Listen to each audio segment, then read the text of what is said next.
शेफाली जरीवाला जो 42 वर्ष की थी, उनका 27 जून को निधन हो गया। शुरुआती जानकारी के अनुसार उन्हें कार्डियक अरेस्ट आया, लेकिन पुलिस फिलहाल मौत की वास्तविक वजह जानने की गहराई से जांच कर रही है।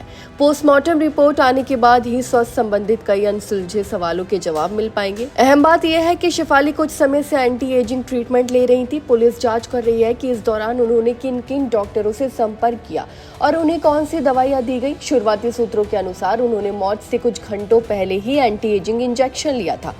उन्होंने ये इंजेक्शन भूखी अवस्था में लिया था, क्योंकि उसी दिन उन्होंने घर पर पूजा रखी थी और व्रत रखा हुआ था, इसलिए उन्होंने कुछ भी खाया नहीं था। वहीं दोपहर में जब उन्होंने ये इंजेक्शन लिया, तब तक वो सामान्य रूप से इसे महीने में एक बार लेती जाती थी, लेकिन रात को उनकी तबीयत अचानक बिगड़ गई।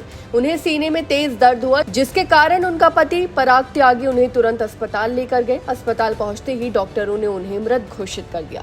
पुलिस के प्राथमिक जांच में ये संभावना जाहिर की गई है कि एंटी एजिंग इंजेक्शन लेने के कारण ही हार्ट अटैक आ सकता है, जो मौत की मुख्य वजह बन गया। हालांकि ये भी ध्यान देने योग्य है कि उस दिन शेफाली ने उपवास किया था, यानी उनके पेट में कुछ भी नहीं था। मेडिकल पर्सपेक्टिव से खाली पेट इंजेक्शन लेने से दवाओं की प्रभावकारिता और साइड इफेक्ट्स दोनों ही बढ़ सकते हैं। पुलिस पता लगा रही है कि क्या इस संबंध में उन्हें पर्याप्त चेतावनी दी गई थी या नियमों का उल्लंघन हुआ था।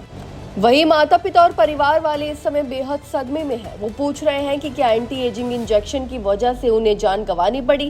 क्या ये इंजेक्शन हार्ट अटैक को ट्रिगर कर सकता है? क्या इंजेक्शन लेने से पहले उन्हें किसी तरह की प्राथमिक जांच या टेस्ट करवाने की आवश्यकता थी, जिसे नजरअंदाज किया गया? ये सभी सवाल पोस्टमार्टम रिपोर्ट आने के बाद ही स्पष्ट रूप से जवाब में मिल सकेंगे।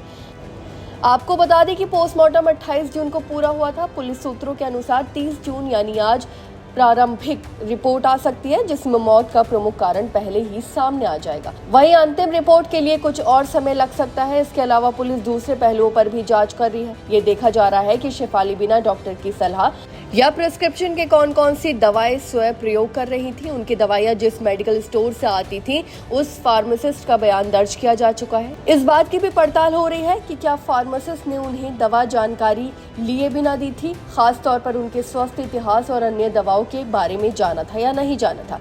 वहीं पुलिस की जांच में खास बातों पर फोकस किया जा रहा है, जैसे इंजेक्शन की दवा और डोज कौन सी कंपनी की थी, उसकी गुणवत्ता क्या थी और उचित मात्रा में दी गई थी या नहीं। दूसरा, खाली पेट लेने की स्थिति, रंग में दवा की प्रक्रिया और संभावित खतरों के बारे में जानकारी थी या नहीं। किस तरह की मेडिकल निगरानी की गई, क्या किसी डॉक्टर ने उनकी फिजिकल हालत जांची या कुछ सलाह दी थी या नहीं दी थी। दवाओं का स्रोत और वैधता, बिना प्रिस्क्रिप्शन के किसी गलत या नकली दवा का इस्तेमाल तो नहीं किया गया। इन सभी पहलुओं की जांच हो रही है। परिवार के लोग चाह रहे हैं कि जल्द ही पोस्टमार्टम रिपोर्ट सामने आए और सच्चाई सामने आ सके, जिससे पता चले कि ये प्राकृतिक मृत्यु थी या कार्डियक अरेस्ट का मामला या फिर कोई और कारण। शेफाली की अचानक मौत ने पूरे परिवार और उनके जानकारों को सदमे में डाल दिया है। फिलहाल पुलिस कोड ऑपरेशन चलाते हुए हर एंगल से आईपीसी और स्वास्थ्य सुरक्षा संबंधित कानूनों को पालन सुनिश्चित करते हुए जांच जारी रख रही है, ताकि उनके परिवार को न्याय और सच्चाई मिल सके। फिलहाल इस खबर में बस इतना ही, और ऐसी ही तमाम खबरों को देखने के लिए देखते रहिए भारत एक्सप्रेस।